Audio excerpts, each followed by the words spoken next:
سوره زلزال یعنی زمین جنبی در مدینه نازل شد. 8 آیت است.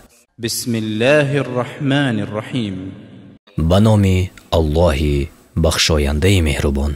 اذا زلزلت الارض زلزالها، وقتی که زمین با جنبش سخت خود جنبانیده شود. و اخرجت الارض اثقالها، و زمین بارهای خود را بیرون آورد. و قال الانسان ما لها، و آدمی گوید زمین را چی حالت است؟ یومئذ تحدث اخبارها، در آن روز زمین خبرهای خود را بیان کند. بأن ربك اوحى لها، به سبب آن که پروردگار تو به زمین حکم فرستاده است. یومئذ یصدر الناس اشتاتا لیروا اعمالهم، آن روز مردم گروه گروه باز کردند تا به آنها